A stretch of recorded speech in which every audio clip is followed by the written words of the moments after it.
Comment करके बता दीजिए, मैं स्टार्ट कर दूं अपना programme. Okay good afternoon sir. आप सभी को नमस्कार। सबसे पहले तो मैं काशी विश्वविद्यालय के डॉक्टर सत्यप्रकाश पांडे जी का आभार व्यक्त करना चाहूँगी, जिन्होंने मुझे इस पेज में आमंत्रित करके जो कुछ बोलने का अवसर प्रदान किया, और मैं उनको इसके लिए बहुत बधाई भी देना चाहूँगी कि एक वो बहुत अच्छा कार्य कर रहे हैं बच्चों की शिक्षा के लिए, और भी तरह तरह के बहुत से काम जिससे समाज में एक परिवर्तन आ सके। और उनका पेज कहाँ तक से जहाँ तक भी उस मंच से जुड़े हुए सभी लोगों को मेरी हार्दिक शुभकामनाएं। आज हम लोग गौतम बुद्ध के बारे में चर्चा करने वाले हैं। यूँ तो गौतम बुद्ध जी से जुड़ी हुई बहुत सी बातें हैं, बहुत सी कहानियाँ हैं, बहुत से उनके सिद्धांत जो थे उन्होंने लिखे। एक वो ऐसे महापुरुष थे जिनके सिद्धांतों को हम आज भी मानते हैं, या हम कहें कि अगर उनके सिद्धांतों का हम लोग पालन करें, वो आजकल के समय में भी सिद्ध होते हैं। उनका एक एक सिद्धांत आजकल के समाज के लिए भी प्रेरणा का साधक बन सकता है, अगर हम उसको ठीक प्रकार से समझ पाएं। गौतम बुद्ध जी के बारे में मैं ये कहना चाहूँगी कि एक राजकुमार थे, लेकिन 3 चीज़ों ने उन्हें सन्यासी बनने के लिए उनको उत्सुकता प्रदान कर दी। एक वृद्धावस्था, एक दूसरी बीमारी, और तीसरी मृत्यु। ये 3 चीज़ें थीं जिन्होंने उनको अंदर से झकझोर दिया और उनको प्रेरित किया कि वो उसके ज्ञान की खोज के लिए वो निकल पड़े। ऐसा ही गौतम बुद्ध जी ने, जब उनको लगा और वो इसी की खोज के लिए, ज्ञान प्राप्ति के लिए, वो घर से उन्होंने सब छोड़ दिया, त्याग कर वो ज्ञान की खोज में निकल पड़े। गौतम बुद्ध के जीवन में बहुत सी घटनाएं हुई, उनसे बहुत सारी कहानियां हैं, जुड़ी हुई हैं, जिनसे हम शिक्षा प्राप्त कर सकते हैं। मेरे साथ डॉक्टर सत्या जी जुड़े हुए हैं। आपका बहुत बहुत हार्दिक आभार, स्वागत है आपका। और उनके जीवन से जुड़े हुए इतने सिद्धांत, इतनी कहानियां हैं जिनको कह पाना तो बहुत मुश्किल है एक साथ, लेकिन समय की मर्यादा होती है, इसलिए मैं उनकी 1-2 कहानियाँ जो आजकल के लिए भी कितनी सार्थक सिद्ध हो रही हैं, मैं उनको सामने लेके आई हूँ। जैसे कि हम लोग सभी जानते हैं कि चरित्रहीन कहानी का एक शीर्षक है चरित्रहीन। ये गौतम बुद्ध जी की एक कहानी है कि संन्यास लेने के लिए बाद जब गौतम बुद्ध पूरे भ्रमण पे निकले हुए थे, एक जगह वो पहुंच गए और उन्होंने अनेक क्षेत्रों की यात्रा की, और वो एक गांव में पहुंचे और वहां पर उन्होंने एक स्त्री उनके पास आई। स्त्री ने उनको गिरे हुए वस्त्र में देखा और बड़े आश्चर्यचकित होकर पूछा कि अरे, आप तो किसी अच्छे परिवार से कोई लगते हैं, राजकुमार या राजा जैसे दिखते हैं, और आप इस वेश में यहाँ कहाँ घूम रहे हैं। गौतम बुद्ध ने उस स्त्री से कहा कि मैं जो हूँ ज्ञान की खोज में हूँ, और मुझे वृद्धावस्था, बुढ़ापा और मौत, इन 3 चीज़ों ने मुझे इतना भयभीत कर दिया कि मैं इनको खोज में ज्ञान की प्राप्ति के लिए निकल पड़ा। वो स्त्री बड़ी प्रभावित हुई उनकी इस बात से, उनको बड़ा अच्छा लगा, और इतनी प्रभावित होने के बाद उसने उनको खाने के लिए घर पे आमंत्रित किया।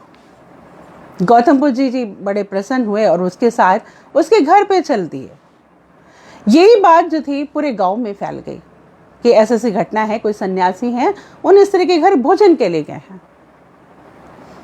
वहां पे गांव का मुखिया भी पहुंचा और उसने कहा, उस सन्यासी गौतम बुद्ध जी से कहा कि अरे, आप इस स्त्री का खाना ना खाएं, इसके हाथ का खाना बिल्कुल ना खाएं। गौतम बुद्ध ने कहा कि भाई ऐसी क्या बात है। उसने कहा, मुखिया ने कहा कि ये स्त्री चरित्रहीन है, और चरित्रहीन होने के कारण ये बहुत, महिला जो है समाज के लिए कलंकित है, और आप इसके हाथ का भोजन ग्रहण करेंगे तो आपका भी धर्म भ्रष्ट होगा। गौतम बुद्ध ने उनकी बात सुनी और उन्होंने उनका एक हाथ उस मुखिया का पकड़ लिया और बोले उस मुखिया से कि आप ताली बजाइए। मुखिया ने गौतम बुद्ध जी से कहा कि मैं एक हाथ से ताली कैसे बजा सकता हूं। तब गौतम बुद्ध ने कहा, अगर ये स्त्री चरित्रहीन अकेले कैसे हो सकती है? इसके मतलब आपके समाज में पुरुष भी चरित्रहीन है, इसीलिए ये स्त्री चरित्रहीन हुई है। ये बात सुन के सारे पुरुष जो भी खड़े थे वहाँ पे बड़े लज्जित हुए और उन्हें अपनी गलती का एहसास हुआ। आप लोग कह रहे होंगे कि मैंने ये बात क्यों कहा, क्यों ये कहानी सुनाई। हमेशा से ही स्त्री को भोग की वस्तु माना गया, भोग का साधन माना गया। इस पुरुष प्रधान समाज ने स्त्री को एक इसी का दर्जा दिया है। आज अर्णा पाठक जी, बहुत बहुत आभार आपका, स्वागत करती हूँ जो आप मुझसे जुड़ी हैं।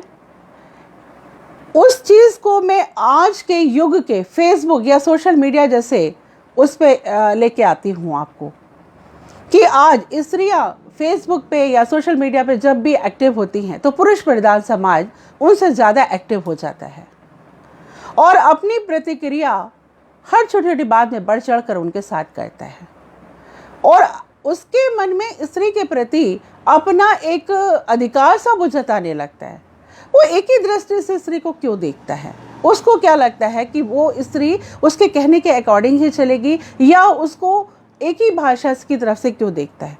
अगर स्त्री थोड़ी बोल्ड होती है, अगर उससे बात से विचार विमर्श करने लगती है और उससे खुल के बात करती है तो भी पुरुष उसको यही कहता है कि स्त्री बड़ी तेज़ है और वो इस तरह से खुल के विचार रखती है, बात करती है।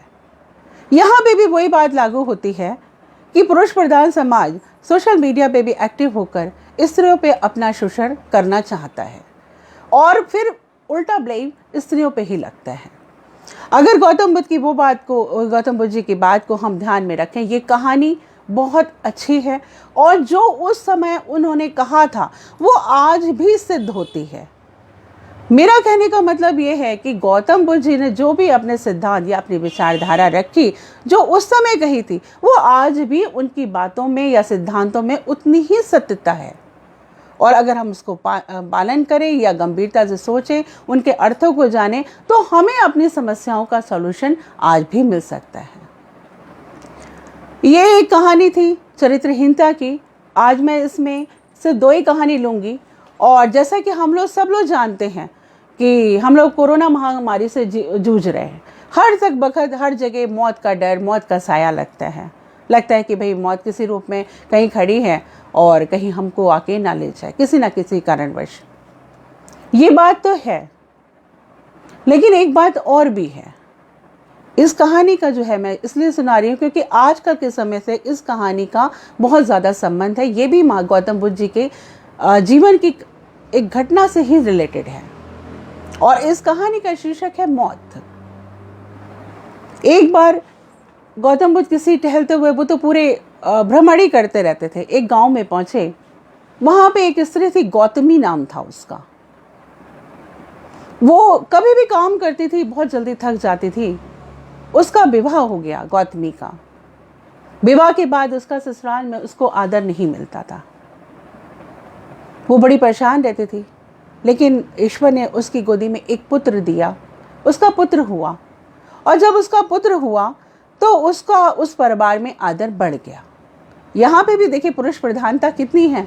अगर उसकी स्त्री होती उस ज़माने में तो उसे इतना मान सम्मान नहीं देने मिलता, कन्या होती।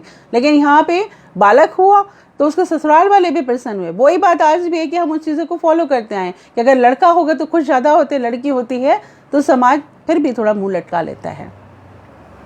जब उसका बालक थोड़ा थोड़ा बड़ा होने लगा, चलने फिरने लायक होने लगा, अचानक से उस बच्चे की मृत्यु हो गई।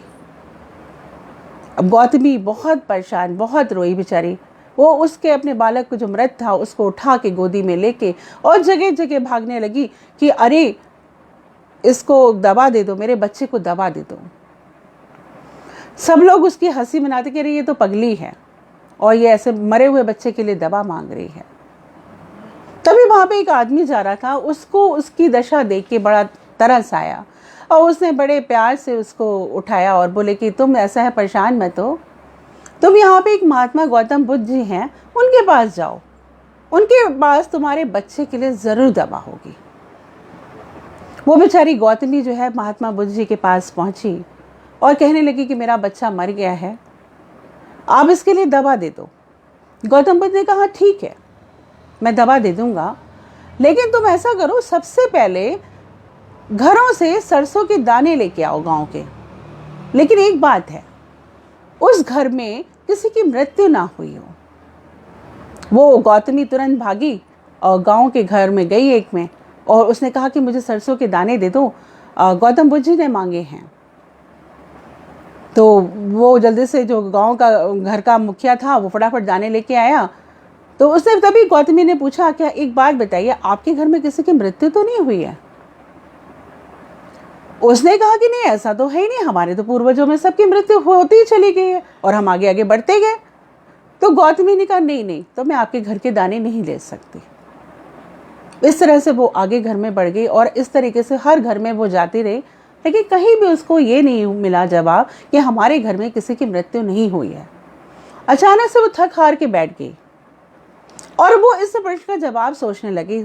फिर उसको समझ में आया कि गौतम बुद्ध ने उसे शिक्षा देने के लिए सरसों के दाने लेने के लिए भेजा था। मतलब कहने का तात्पर्य ये है कि अगर हमने जन्म लिया है तो मृत्यु तो निश्चित है। कोई ऐसा घर नहीं कि जहाँ पे मृत्यु ना हो। मृत्यु तो अटल है, इसको हम नहीं कर सकते, त्याग सकते, ऐसा तो हो ही नहीं सकता। तो आजकल का जो समय है, हम लोग कोरोना महामारी से जूझ रहे हैं, बहुत डरे हुए हैं, बहुत समय है, जानते हैं कि मृत्यु होती है, मृत्यु तो निश्चित है। क्यों हम उस भय से बाहर निकल आए? क्यों नहीं निकलते? हम जीवन को एक सामान्य रूप से जिए, हम सकारात्मक रहे, उम्मीद की किरण अपने साथ रखें कि जो आज परिस्थितियां हैं वो कल ज़रूर बदल जाएंगी और हम इससे बाहर आएंगे। इस उम्मीद की किरण को हमें आगे अपने मन में जगाना होगा और ये उम्मीद रखनी होगी कि आज जो समस्याएं हैं वो कल नहीं होंगी। और मौत से भयभीत ना हो, खुशियाँ बांटें, खुशियाँ दें, हर सकारात्मक काम करें, हर ऐसा काम करें जिसमें हमें खुशी मिले, संतोष मिले। और जो भी माहौल चल रहा है इस समय, उससे थोड़ा सा अपना मन हटाएं। हम लोग घर पे हैं, घर पे रहने के कारण हम लोग थोड़ा सा परेशान हो जाते हैं कि अरे कहीं बाहर घूमने को नहीं मिल रहा है और बहुत परेशान हो रहे हैं। हम उन एक्टिविटीज़ को करें, अपने घर में स्वच्छता करें, अपने घर की जो अपने हमारी हॉबीज़ थी उसको डेवलप करें। कभी कभी जीवन की भाग दौड़ में हमारी बहुत सी चीज़ें ऐसी रहती कि हमको लगता है कि नहीं, हमें अगर टाइम होता तो हम इसको करते। तो ये एक ऐसा वक्त है कि हम इस टाइम को भी एक सार्थक रूप से इसका इस्तेमाल कर सकते हैं। सब साथ में बैठें, 3 पीढ़ियाँ मिलकर आपस में बैठें, बात करें, विचार करें, विमर्श करें और हम सकारात्मक रहें, खुशियाँ बांटें, लोगों को खुशियाँ दें। सबसे पहली बात तो यही है। और अब जैसे समय की मर्यादा तो है ही, और इसको आगे बढ़ाते हुए आज के माहौल पर मैंने एक कविता लिखी है, मुश्किल का दौर। तो मेरी कविता, माना मुश्किलें दौर से गुजर रही है ज़िंदगी, माना मुश्किलें दौर से गुजर रही है ज़िंदगी, अभी भी ज़िंदगी जीने का जज्बा बाकी है, अभी भी ज़िंदगी जीने का जज्बा बाकी है। सूरज ने निकलना नहीं छोड़ा है, धूप आ रही है, सूरज ने निकलना नहीं छोड़ा है, धूप आ रही है। आज आशाओं की किरणों को खिलाना बाकी है, आज आशाओं की किरणों को खिलाना बाकी है। फिजा में पवन बह रही है यूं मद मस्त होकर के, फिजा में पवन बह रही है यूं मद मस्त होकर, इस हवा में खुशियों की खुशबू घुलना बाकी है, इस हवा में खुशियों की खुशबू घुलना बाकी है। बाग बगीचों में कलियों से फूल बन रहे हैं। एक ये बहुत प्रकृति का बहुत बढ़िया उदाहरण है कि कलियों से फूल अभी भी बन रहे हैं, मतलब प्रकृति अपना कार्य निरंतर कर रही है। बाग बगीचों में कलियों से फूल बन रहे हैं, दिलों में उम्मीदों का कमल खिलाना बाकी है, दिलों में उम्मीदों का कमल खिलाना बाकी है। कुछ जिंदगी की जंग जीत रहे हैं, कुछ हार भी रहे हैं, कुछ जिंदगी की जंग जीत रहे हैं और कुछ जंग हार भी रहे हैं, मगर ए दोस्त डरना नहीं, जीतना अभी बाकी है, मगर ए दोस्त डरना नहीं, जीतना अभी बाकी है। दूरियों ने नज़दीकियों पे लगाई हैं पहरे, दूरियों ने नज़दीकियों पे लगाए हैं पहरे, कुछ पल ठहर, कुछ पल ठहर, अभी महफिलों का सजना बाकी है। कुछ पल ठहर, अभी महफिलों का सजना बाकी है। हर तरफ डर और दहशत का माहौल बना है। हर तरफ डर और दहशत का माहौल बना है। अरे खौफ से निकल तू, हंसना हंसाना बाकी है। अरे खौफ से निकल तू, हंसना हंसाना बाकी है। और अब वक्त आ गया है विदा लेने का। नमस्कार।